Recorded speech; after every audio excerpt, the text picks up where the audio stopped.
Have you ever noticed that big gap between just speaking English okay, like fluently, and actually sounding really confident, like completely natural in a conversation? Oh, absolutely.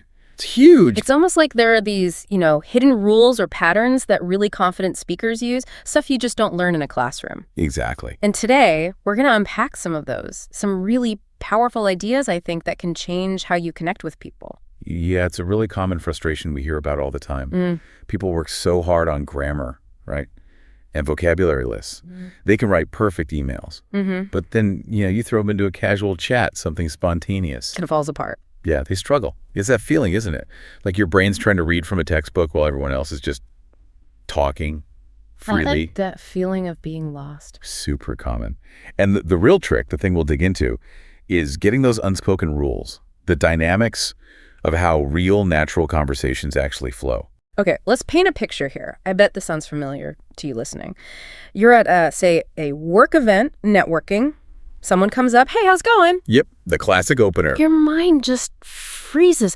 You want to say something interesting, something more than just, fine, thanks, but nothing comes out. Blank screen moment. Or maybe it's more casual, right? A colleague mentions something, maybe something you both experienced, and you want to build on it, keep it going smoothly. Without sounding awkward or like you rehearsed it. Exactly. And you realize fast that casual chat isn't like a formal meeting. It's got totally different rules. It's like, I don't know, ballroom dancing versus fool dial. That's a great analogy. Yeah. It really is. And that's the heart of it. All the focus on grammar rules, vocabulary drills, super important. Yes, foundational. Sure. But they miss these like secret patterns, the things that make real spontaneous talk actually work. You can know all the words in the dictionary. But still feel stuck. Still feel lost. Yeah. But mastering these specific techniques we're talking about, that feeling just goes away. Yeah. And suddenly, those spontaneous chats, they become something you actually look forward to. Okay, so how do we get there? Let's dive into the first secret. This one is incredibly powerful, simple, but really effective. We call it the Echo Plus technique. Ah, yes, the Echo Plus. Love this one. So the idea is basically this. Someone says something, you pick out a key word or maybe a short phrase they used, you echo it back, and then this is the plus part. You add a short related question or comment right after. Sounds simple, maybe? It does sound simple, but the impact is huge. Let me give you an example. Say someone mentions, man, I had a crazy weekend, went hiking with some friends up in the mountains. Okay. A typical response might be, oh, nice, or sounds fun. They're kind of flat, right? Yeah, conversation killer sometimes. Right, but with Echo Plus, you could say, hiking, awesome. What trail did you guys do? Ah, great. Or maybe, mountains, that sounds amazing. Are you a big hiker or was this something new? I see, so you pick the part that interests you. Exactly. That's the nuance. Hiking, mountains, friends. Whichever word you echo signals what you want to hear more about. It shows you're really listening, not just waiting to talk. And it keeps the ball rolling. Totally. And it taps into something deep, that need to feel heard, validated. When you echo their word, it's like saying, yes, that part you said, that registered, that's important, makes people open up more. But is there a risk of sounding like a parrot, just repeating? Good question. That's where the plus is vital. It's not just repeating, it's echo, then add. Your tone matters too. And that follow-up question or comment shows genuine thought.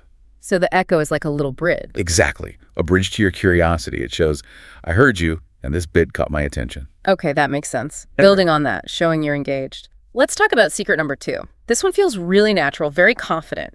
It's the assumption bridge. Ooh, yes. This one's subtle but powerful. So instead of asking direct questions all the time, which can feel a bit like an interview. Right, like, do you like your job? So blunt. Yeah. With the assumption bridge, you make a sort of gentle, positive guess about them or their experience, and you invite them to confirm it or correct you or just expand on it. It changes the whole feel, doesn't it? Instead of, do you like your job? You could try something like, you seem like someone who really gets a kick out of solving problems at work. Am I reading that right? Oh, that's smoother. Or instead of, where are you from? Yeah. Maybe, I'm getting a vibe. You might be from somewhere with amazing coffee. You really seem to know your espresso. Huh. And what if you're wrong? That's the beauty of it. Even if you're way off, it still works. People usually enjoy correcting a friendly assumption, They'll often tell you more than if you'd asked directly. Interesting. The absolute key, though, is keeping assumptions positive and fairly specific. Never guess something negative. Like, don't say, wow, you look tired. Oof, yeah. Bad idea. Terrible idea. Try instead. Looks like you've been juggling some exciting projects lately. It's flattering because it shows you're paying attention, thinking about them, taking a small social risk. Right. Less like questioning, more like offering a thought. Oh. Okay, moving on. Where the conversation can really get deeper. Secret number 3, the story stack method. Ah, yes. Building connection through shared narrative. This tackles a really common mistake I see. Someone tells a story and the other person just jumps in with their own story, completely unrelated. Yeah, conversational table tennis, back and forth, but nothing really connects. Exactly. But skilled communicators, they do something different. They stack stories. Right. So story stacking isn't about hijacking their story with yours. It's about building on theirs. You find a connection, maybe the theme, the feeling, the situation, and share a related experience. Okay, like how? So if someone says they got totally soaked in a surprise rainstorm, you first acknowledge their feeling. Oh no, that feeling of being caught out by the weather is the worst, isn't it? Then you add your related story, your stack. Something similar happened to me last winter, but it was a sudden blizzard, totally different weather, same feeling of being unprepared. Ah, so you connect through the feeling or the theme. Exactly. You create this shared thing. Suddenly, it's not two separate stories. It's our conversation about unexpected weather. That's where you get those "oh me too" moments, real connection. That builds rapport much faster. Definitely. But a quick warning, don't jump in with your story too fast. You need that first bit of acknowledgement, the "oh wow," or "that sounds rough," so they feel heard before you add your layer. Right. Validate first, then stack. Okay, now let's get a bit more advanced. Secret number 4, the emotion amplifier. This one can make conversations really, really engaging. This is where you go beyond just the words. Yeah, it's not just hearing what they say, it's tuning into the feeling behind it and then amplifying that feeling a bit. It requires really listening. So if someone says, "Phew, I finally finished that huge project," Instead of just, that's good. you amplify. Oh, wow, you must feel such a massive sense of relief, or that must feel incredible, like a huge weight just lifted. You're naming the emotion you sense. I like that. What about something simpler, like trying a new restaurant? Instead of a plain sounds nice, try amplifying the potential excitement. Oh, how exciting! I love discovering a new favorite spot. Was it adventurous food or more like comfort food? Okay, adding that little bit of emotional resonance. Exactly. But, and this is crucial, has to be genuine. Find some aspect you can authentically connect with. If you fake it, people can tell. Right, authenticity is key. If you can't genuinely feel the excitement, a simple, warm acknowledgement is better than forcing it. Amplify positive emotions when you can. It creates a great vibe. That genuineness ties into our 5th secret, actually, the curiosity hook. This is all about keeping the conversation flowing naturally, never feeling like you're running out of things to say. The trick here is a mind shift. Yeah, stop trying so hard to be interesting and focus instead on being interested. Genuinely interested. But not just any interest. Strategic curiosity. Exactly. Asking questions that aren't just surface level. Most people ask things like, how was your trip? And get back, it was good. End of story. Right. A curiosity hook goes deeper. It invites a real story, like what was the most unexpected thing that happened on your vacation? Ooh, nice one. Or, if you could relive just one moment from that trip, what would it be and why? See the difference? Words like most, unexpected, favorite, strangest, surprising, they act like hooks. They make people think a bit more. And share something more meaningful, more personal. It shows you actually want to hear their unique take, not just the boring facts. It's an invitation. Love that. An invitation, not an interrogation. Okay, secret number 6. This one helps you sound really thoughtful, quite sophisticated. It's the perspective shift. Adding layers to the conversation. Yeah. So instead of just agreeing or disagreeing, you offer a slightly different angle.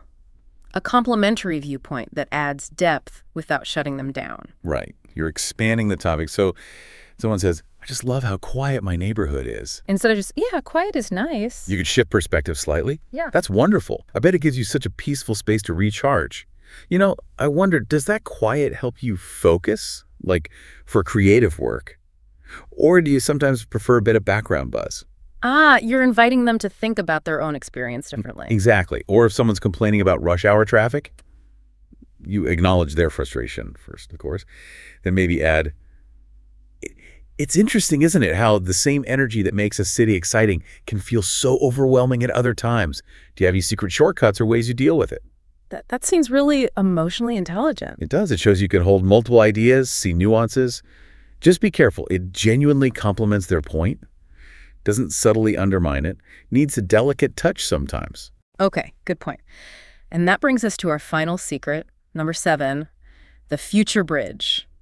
This one is so important for turning a single chat into something more, like a real connection. Yeah, this is about building longevity.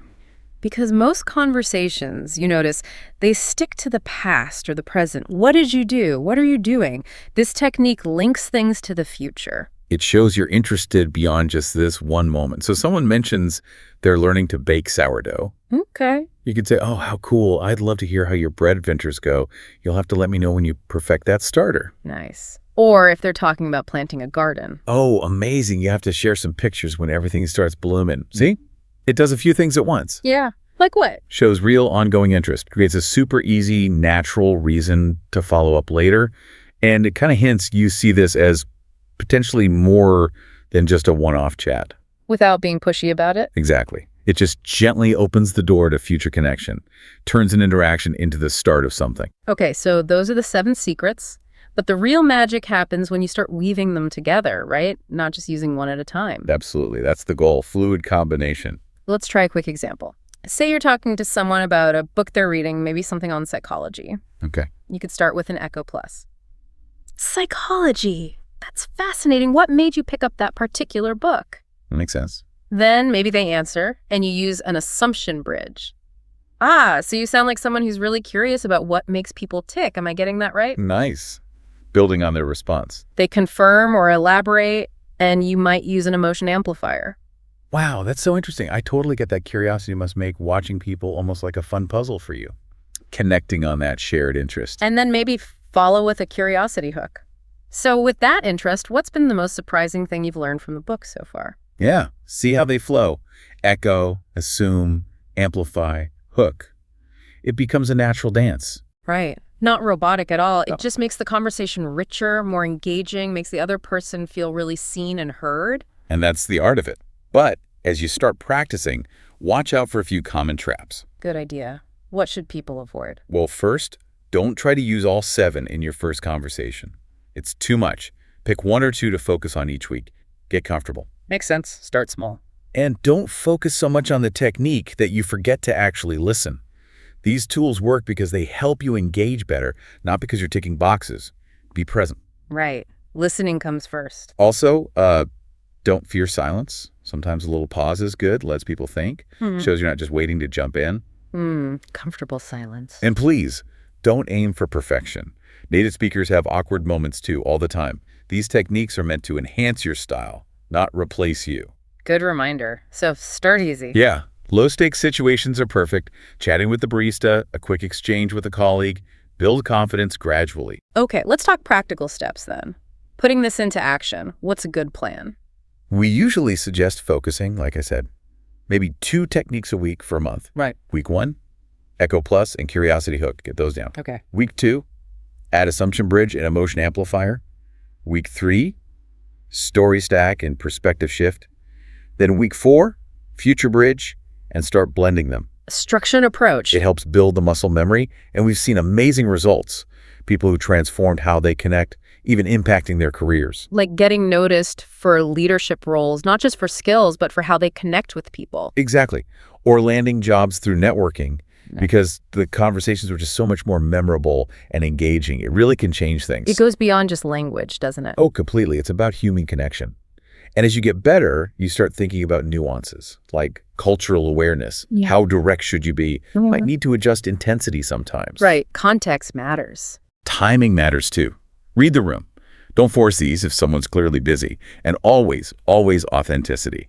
If it feels fake, don't do it. Find another way. People know. They do. Remember, great conversations are collaborative. These are tools to invite connection, not to dominate. True confidence isn't perfection. It's gradual growth and making real connections. So we've covered a lot today. Just to quickly recap those 7 approaches. The Echo Plus for showing you're listening. The assumption bridge for smooth, natural interaction. The story stack method for building shared narratives. The emotion amplifier to connect on a feeling level. The curiosity hook to invite deeper sharing. The perspective shift for adding thoughtful depth. And the future bridge for building lasting ties. But the main thing is, these aren't just tricks. They're about genuinely connecting with other humans. Absolutely. So my encouragement to you listening is this. Pick just two techniques that really clicked for you today, and try them out. Aim for maybe 3 conversations this week where you consciously practice them. Not aiming for perfection right away. No, just be intentional. Yeah. Focus on the trying, the learning. See what happens. Because ultimately, real confidence in conversation, it's not about having perfect grammar or a giant vocabulary list. It's about being genuinely interested in other people. Yes. And getting better at showing that interest effectively. It's a skill you can grow, and it makes every interaction richer.